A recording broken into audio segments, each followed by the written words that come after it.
The words can make you, break you, they can heal your soul, they can damage you forever.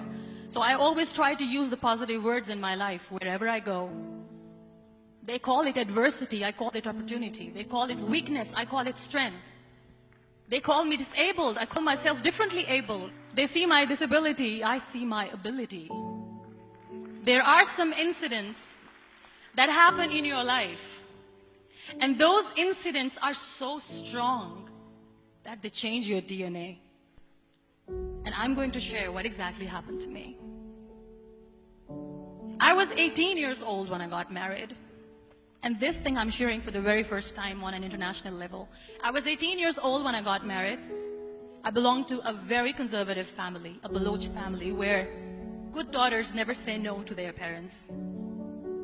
My father wanted me to get married. And all I said was, if that makes you happy, I'll say yes. And of course, it was never a happy marriage. Just about after 2 years of getting married, about 9 years ago, I met a car accident. Somehow my husband fell asleep and the car fell in the ditch. He managed to jump out, saved himself. I'm happy for him. But I stayed inside the car and I sustained a lot of injuries. The list is a bit long. Radius ulna of my right arm were fractured. The wrist was fractured. Shoulder bone and collarbone were fractured. My whole rib cage got fractured. But that injury that changed me and my life completely as a person and my perception towards living my life was the spine injury. Many people came to rescue. They gave me CPR. They dragged me out of the car. And while they were dragging me out, I got the complete transection of my spinal cord. Those 2.5 months in the hospital were dreadful. I will not make up stories just to inspire you. I was at the verge of despair. One day, doctor came to me and he said, well, I heard that you wanted to be an artist, but you ended up being a housewife. I have a bad news for you. You won't be able to paint again because your wrist and your arm are so deformed, you won't be able to hold a pen again. And I stayed quiet. Next day, doctor came to me and said, your spine injury is so bad, you won't be able to walk again. I took a deep breath and I said, it's all right.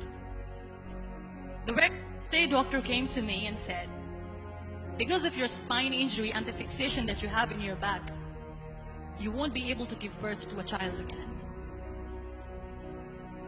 That day, I was devastated. I still remember, I asked my mother, why me? And that is where I started to question my existence. Why am I even alive? What's the point of living? I won't be able to be a mother again. And that was quite devastating for me.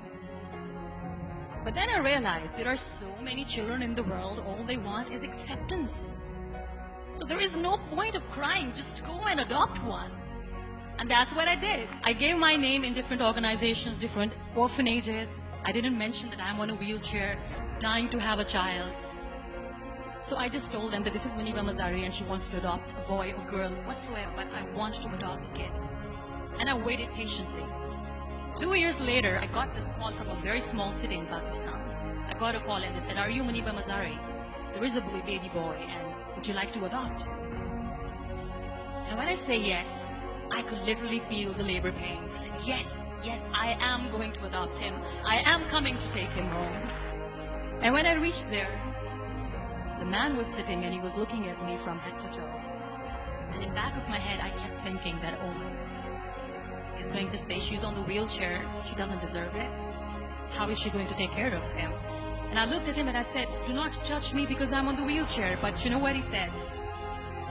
He said, I know you will be the best mother of this child. You both are lucky to have each other. And that day, I was 2 years old, 2 days old, and today he's 6. You know when you end up being on the wheelchair, what's the most painful thing? People think that they will not be accepted by the people because we, in the world of perfect people, are imperfect. So I decided to appear more in public. I started to paint.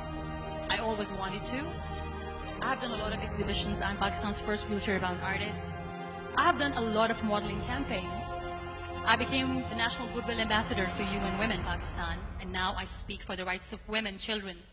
We talk about inclusion, diversity, gender equality, which is a must. I was featured in BBC 100 Women for 2015. I'm one of the Forbes 30 under 30 for 2016. We have this amazing fantasy about life.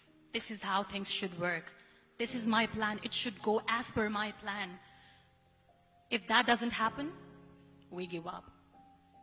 So my dear friends, let me tell you one thing. I never wanted to be on the wheelchair. Never thought of being on the wheelchair.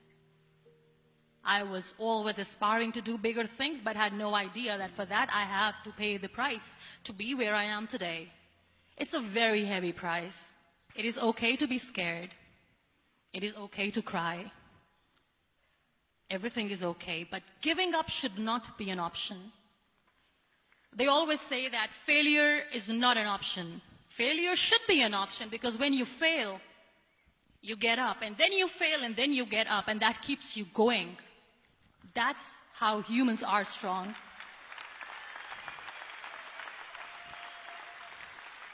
Failure is an option, should be an option, but giving up is not. Never.